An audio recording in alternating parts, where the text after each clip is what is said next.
It does appear Governor Babatunde Fashola is keen on seeing Kai live up to its responsibilities, but how would you say they've been faring in all this while? Are they living up to their challenges? Talking about the paramilitary organization. Yeah, you see, I'll tell you the truth. I'm not a politician. I'm a respected retired army officer. All right? And I am heading this paramilitary outfit. Never mind, I'm under the control, all right, and the payment of the state government. I'm somebody so blunt that I'll give you the answer straight away. Babatunde Fashola, let us thank God that we have such a young man at the helm of affairs of this state, doing what is focused, doing what the masses want. The challenges you are now talking that, why hasn't there been any changes and all whatnot and the result? You see, I don't know why people are eager coming to Lagos more than other states, more than other towns, more than other cities. The type of people that come in, the influx of people coming into Lagos, wallahi, you cannot quantify them. And what I'm saying in a nutshell is, you clean. It's just like, I'll give you an example of a channel's television. I have no apology to my language. Your newscasters are fantastic. The newscasters everywhere. I'm not saying they are bad, but to me personally, you cannot compare them. Yes, I'm being blunt to you. Anybody, I don't care. Anybody can get annoyed. The channels, newscasters, fantastic, broad-minded people that talk good English. All right? And I'm saying in a nutshell that you don't come into Lagos here dirty. We want to, right from you entering, we're teaching you how to behave. We're teaching you how to dress. We're teaching you how to eat good food. All right? It's part of it. The Public Relations Department of the State Ministry of Information, they are doing so many things, so many people don't know. At the weekends, they go with all their vans that has speakers on top of their vans to talk to the masses, to tell them the concepts, the laws, the so on and so forth, the good and bad about Lagos. They tell you what to do. If you've never met them before, it is existing, honestly. All right? I'm not talking as a politician, and I don't like politics. Never mind, I'm under this good governance. So what you're asking in a nutshell is, why we having that constraint is, today, an example is like yesterday. 150 were arrested. All over.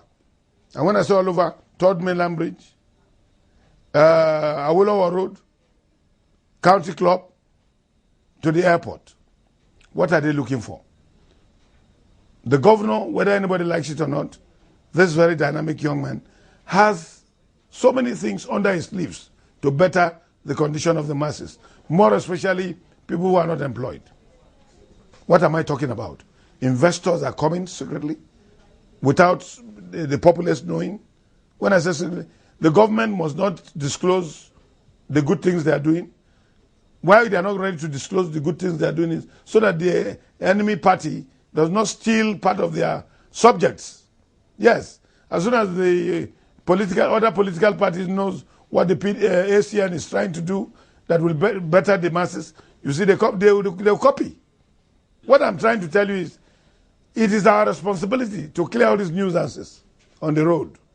The foreign investors coming would not like to see people in a dirty dress or a dirty area. All right? Don't forget also, these roads, right from the airport and all these important areas, belongs to the federal government. But this dynamic governor is not waiting for them. He's not. He's not waiting for them at all. It's a trunk A road. They call it trunk A road. He's not waiting. He's modernizing it, expanding it, and adding what they call the latest modern expensive drainages covered.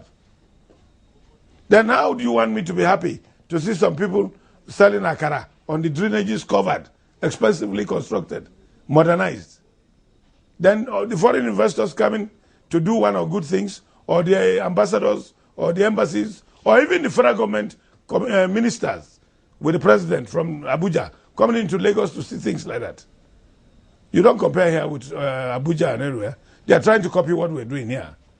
And I am telling you that my outfit, the Kai, it is my responsibility to clear these shanties, to correct this rubbish.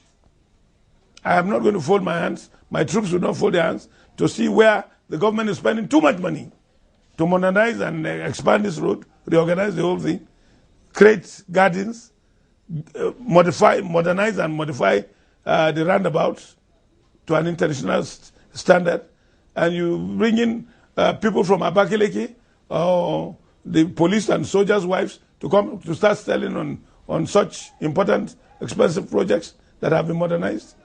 When the law have also been forcibly enacted that street trading is banned. With the influx of so many people coming into Lagos, what would you say the organization has been able to do in tackling the street trading? Some will argue that there's so many boys and girls on the streets who are trying to support their families as a result of poverty. If you take these children out of the streets, how are they going to survive? Are you not going to be creating some kind of more unemployment and crimes in the state? The law has to be obeyed. And what is the law? Mega city or no mega city, the dynamic governor, starting from his predecessor, the father of we people, our great mentor, Ashwaji Bola Ahmed Tinubu, they have already put all those things down. Lagos should be a different city, to look different, mega city or no mega city. And they want that thing to be achieved, and they must achieve it. Who are the people to make it to be achieved? Me and you. Forget about whether I am the man in charge of the Kai, the kicking against indiscipline. You yourself too will not be happy. You see somebody urinating near your organizational headquarters. It's not good. It's not healthy. And you are now telling me that the person will come and say, Oga, you catch me when the peace hold me. I go, the peace hold me, that's why. Peace hold you, you don't have sense. Peace hold you, you go peace for your papa house. You go to the toilet. Now the government too, on this very subject I'm talking, created free public toilets at designated areas. All right? The road in particular, this ban, something we're talking, has to do with a mega city qualification. The qualificational background of you becoming a mega city area, country of its own self. Number one priority, cleanliness. Apart from cleanliness, better amenities. When we say amenities, we're talking about functional, expensive built drainages by this government. And you now want to tell me that this dynamic young man doing all these things to satisfy the masses, and some unscrupulous elements from different states will come here to say they want to spoil it? You don't dent the image of this boy. You don't dent the image of the state. And you don't dent my own hard work. Oshodi. Nobody believed that we could perform that. They call it miracle. As far as I'm concerned, it's not a miracle. Myself and Super Bayo Suleiman, it took us just only 5 days to come to that conclusion of performing miracle, which you civilians are calling miracle. And I'm borrowing that word from you civilians. In the army, we don't have the armed forces, we don't have what we call miracle. The impossible must be done. It's a task that must be done. My dear, I must tell all of you the truth. I'm not a civilian. I'm a retired, proud, respected army officer. And my occupation, I so love it. And I'm doing what I was taught. I am doing what the trainings I've received. And that is the go and is go. Do this, do that. No less, no more.